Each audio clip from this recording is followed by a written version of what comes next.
Encroachment का सवाल है, भ्रष्टाचार का सवाल है, तो फिर दिल्ली के अंदर न जाने कितने इलाके सब एनक्रोचमेंट हटाइए ना उनको। ये सवाल कैसे गलत होगा? मैं बता रहा हूं आपको। आशुतोष, अरे वक्त के बारे में वो कर रहे हैं ना, उससे आप जवाब दीजिए। वो पैसा तो इसी के लिए जाता है ना। मुझसे ज्यादा जानते हैं, तो मैं चाहूंगा कि मेरे बदले आशुतोष बोले। मैं कह रहा हूं कि ये पूरा चलिए एक मिनट तो हथियार डाल दिया। लो, ये तो मुद्दे लगा साला। है ना मुसलमान है, ये विशुद्ध प्रशासनिक बिल है, एडमिनिस्ट्रेटिव रिफॉर्म्स इन वक्फ, जो कि जरूरत है, क्योंकि उस वक्फ की संपत्ति से जो करोड़ों करोड़ों की कमाई मुल्लों की हो रही है, कठमुल्लों की हो रही है, राजनेताओं की हो रही है, वो कमाई जाना चाहिए गरीब मुसलमान को। इसमें किसको क्या दिक्कत है मुझे समझ में अभी तक नहीं आता है। घटिया कानून बनाया नरसिम्हा राव 1995 में, और उससे घटिया बनाया 2013 में मनमोहन सिंह ने। नतीजा यह हुआ, जो जमीन 1950 में मात्र 50,000 एकड़ थी, आज की डेट में वो जमीन लगभग 40 लाख एकड़ हो गई। यानी 700 साल की गुलामी में 50,000 एकड़ वक्फ प्रॉपर्टी थी, और 75 साल की आजादी में 40 लाख एकड़ हो गई। 80 गुना जमीन बढ़ गई। मैं पूछता हूं, दान कौन करता है? जिसके पास जमीन होती है। बताए ना बुखारी साहब उन्होंने कितने एकड़ जमीन दान किया? बताए ना मदनी साहब कितने एकड़ जमीन दान किया? बताए ना ओवैसी कितने दान किया? नहीं, मुझे मजाक नहीं उड़वाना अपनी चीज का, मैं नहीं बताऊंगा। अब्दुल अंतोले महाराष्ट्र, बिहार अब्दुल बारी सिद्दीकी, शहाबुद्दीन, उसके अलावा आप आइए तस्लीमुद्दीन के बेटे हो तस्लीमुद्दीन, यूपी में आइए।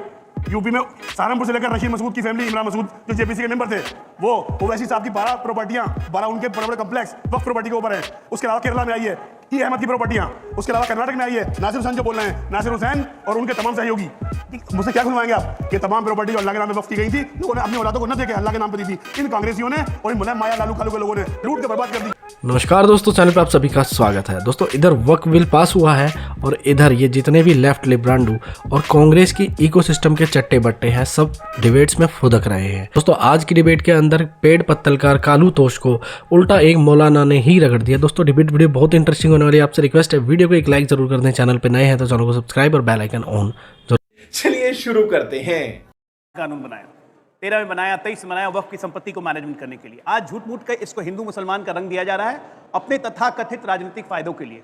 सच्चाई तो ये है कि ये ना हिंदू है ना मुसलमान है, ये विशुद्ध प्रशासनिक बिल है, एडमिनिस्ट्रेटिव रिफॉर्म्स इन वक्फ, जो कि जरूरत है, क्योंकि उस वक्फ की संपत्ति से जो करोड़ों करोड़ों की कमाई मुल्लों की हो रही है, कठमुल्लों की हो रही है, राजनेताओं की हो रही है, वो कमाई जाना चाहिए गरीब मुसलमान को। इसमें किसको क्या दिक्कत है मुझे समझ में अभी तक नहीं आता है।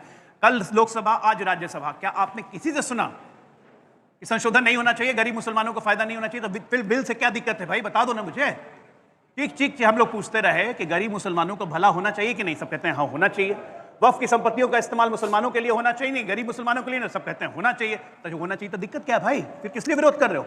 असउद्दीन ओवैसी बिल फाड़ते हैं 80 रुपए हैदराबाद में 80 रुपए पर महीना किराए पे, वहां पे मॉल की जमीन का किराया ले रहे हैं। अजीब हालत है यार। अखिलेश यादव ज्ञान देते हैं, आजम खां की जौहर यूनिवर्सिटी पूरी की पूरी वक्फ की जमीन पे बनी हुई, उस पर कोई बात ही नहीं बोलता है। अतीक अहमद इलाहाबाद प्रयागराज में कम से कम अभी 150 एकड़ जमीन हमने वक्फ की जमीन मुक्त करवाई है अतीक अहमद के कब्जे से। वो किसकी थी भाई? उस पर कोई बात नहीं करते हैं। मुख्तार अंसारी के भाई कल सुना लोकसभा में बोल रहे थे 100 एकड़ से ऊपर जमीन वक्फ की हथिया के रखे हुए गाजीपुर में, उसको कोई जवाब नहीं देता है। तो ये क्या मतलब है? ये आप यहाँ आईटीओ की बात कीजिए ना, दिल्ली में 1.5 एकड़ उस पर 40,000 स्क्वायर फीट रेंट। आईटीओ में कितना रेंट होगा आप लोग बताइए? कितना होना चाहिए? कम से कम होना चाहिए तो 5 करोड़ महीना। रेंट कितना मिलता है पता है? 80 रुपए महीना। बंद करो हाथ जोड़ के। मैं अगर ये बीजेपी और मुस्लिम है तो ये बीजेपी और मुस्लिम भी नहीं है, ये बीजेपी और वक्फ बोर्ड है। आप तमाम मुसलमानों को क्यों उस कैटेगरी में डालते हैं? कितनों को फायदा पहुंचा है? जी उसका जवाब मैं दे रहा हूं। इसका भी तो जवाब दीजिए, कितने मुस्लिमों को जवाब? एक सेकंड कुछ नंबर्स रखूंगी क्योंकि मैं फैक्ट्स पे बात करती हूँ, मैं यहाँ वहाँ की कहानी सुनाती नहीं हूँ। अगर 2019-20 में 167 करोड़ सिर्फ कमाई हुई, जिसको सच्चर कमेटी ने 2006 में कहा था कि 10% भी कमाई हो जाए अगर वक्फ बोर्ड से तो 12,000 करोड़ होगी, वो आप लोग कितना कमा रहे हैं? 167 करोड़। किसकी जेब में जा रहा पैसा? मुसलमान की जेब में तो नहीं जा रहा है, गरीब मुस्लिम की जेब में। तो कैसे ये बीजेपी मुस्लिम है? ये बीजेपी और वक्फ बोर्ड है, ये देश और वक्फ बोर्ड है, ये लैंड ग्रैबर्स यानी जमीन हड़पने वाले लोगों के खिलाफ जंग है।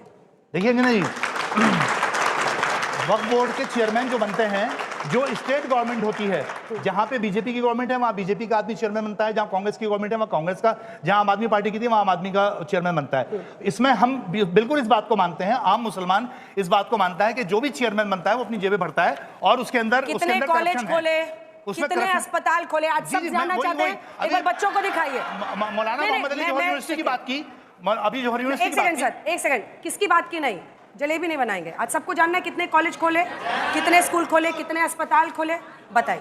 क्योंकि दीन का है ना, ये अल्लाह की जमीन हो गई। उस संपत्ति से आपने कितने स्कूल कॉलेज अस्पताल? मैं वही कह रहा हूँ, मौलाना मोहम्मद अली यूनिवर्सिटी की बात की, वो जौहर यूनिवर्सिटी है। कहीं और जा रहे हैं। मैं आप इनको बाहर रखिए, मैं आपसे फिर से पूछ रही हूँ, टेक 3 कितने कॉलेज खोले, कितने स्कूल खोले हैं, लेकिन बहुत कम खोले, उतने नहीं खोले जितने खोलने चाहिए थे। हैं, बिल्कुल है। न्यू होराइजन स्कूल है, हॉस्पिटल्स है, अरे बहुत हैं। मैं आपको मैं लिस्ट लेकर नहीं आया, मुझे नहीं मालूम था ये सवाल किया जाएगा। तैयारी नहीं की आपने? नहीं, इसकी लिस्ट तैयारी के साथ आया। बिल्कुल ठीक है, मैं मानता हूं। नहीं, ये सवाल गलत नहीं है। मैं इस बात नहीं, ये सवाल का है। वक्फ बोर्ड का कैसे? ठीक है, आशुतोष जी को बोलने दीजिए। आशुतोष कैसे? ये सवाल ही अपने आप पे गलत कैसे? सवाल गलत। अच्छा, अब आप इनके देखिए, पीछे छिपने लगे। एनक्रोचमेंट का सवाल है, अगर एनक्रोचमेंट का सवाल है, भ्रष्टाचार का सवाल है, तो फिर दिल्ली के अंदर न जाने कितने इलाके सब एनक्रोचमेंट हटाइए ना उनको।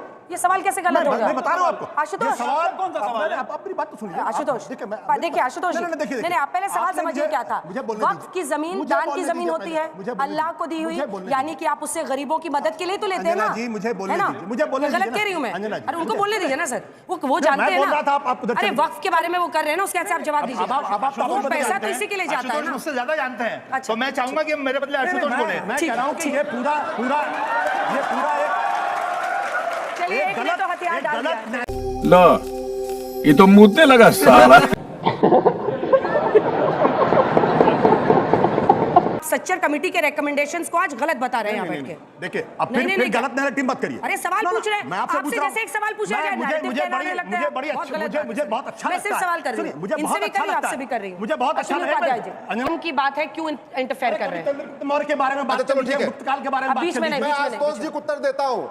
भारत के संविधान के किसी एक पन्ने पे एक बार वक्फ बोर्ड, वक्फ ट्रिब्यूनल, आशुतोष जी मैं आपको चैलेंज करता हूं, मुझे दिखा दीजिए कहीं लिखा हो तो। उससे क्या फर्क पड़ता है? अरे फर्क पड़ता है, एक बार रुकिए, मैं बता रहा हूं। अब आप शांत होकर सुनिए।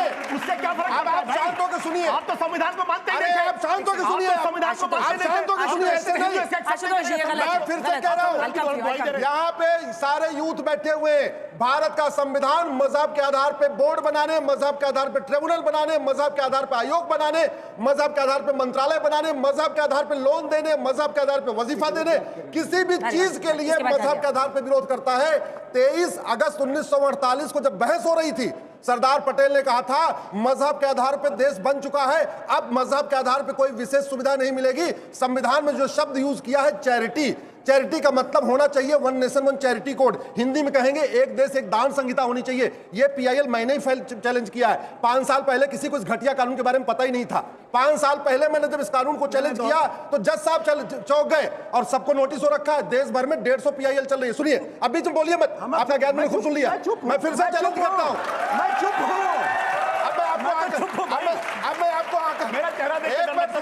मैं आपको आंकड़े देता हूं। 700 साल की गुलामी में कुल वक्फ प्रॉपर्टी थी 50,000 करोड़।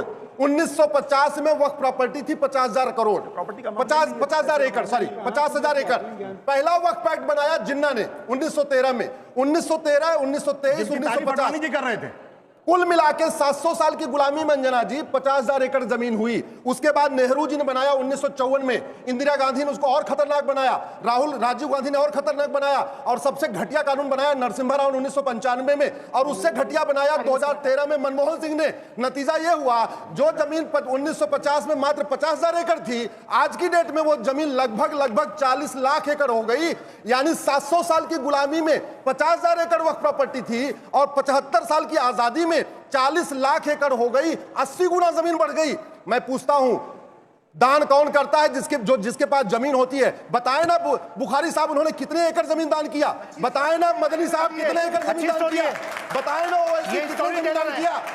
नहीं, मुझे मजाक नहीं उड़वाना अपनी चीज का, मैं नहीं बताऊंगा। संशोधन बिल लोकसभा से पास हो गया है, अब राज्यसभा से आज पास हो जाएगा, राष्ट्रपति की मोहर लग जाएगी।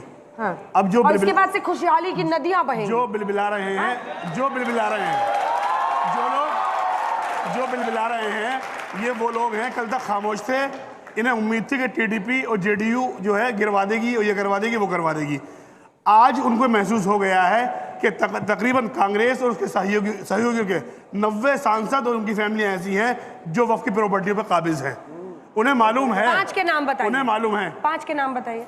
आप देखिए, शुरू करता हूँ, कहाँ से शुरू करें? कश्मीर से शुरू करूँ जहाँ से या मर्जी। जो है अब्दुल रब्बान अंतोले, महाराष्ट्र, बिहार, जो है अब्दुल बारी सिद्दीकी, शहाबुद्दीन, उसके अलावा आप आइए तस्लीमुद्दीन के बेटे और तस्लीमुद्दीन।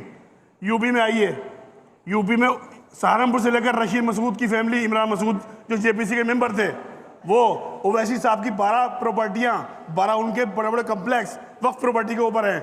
उसके अलावा केरला में आई है ई अहमद की प्रॉपर्टियां। उसके अलावा कर्नाटक में आई है नासिर हुसैन जो बोल रहे हैं, नासिर हुसैन और उनके तमाम सहयोगी। मुझसे क्या खुलवाएंगे आप? ये तमाम प्रॉपर्टी जो अल्लाह के नाम पे वक्फ की गई थी, लोगों ने अपनी औलादों को न दे के अल्लाह के नाम पे दी थी। इन कांग्रेसियों ने और इन मुलायम माया लालू कालू के लोगों ने लूट के बर्बाद कर दी। ठीक है, जवाब दीजिए। एक सेकंड। चेहरे के भारतीय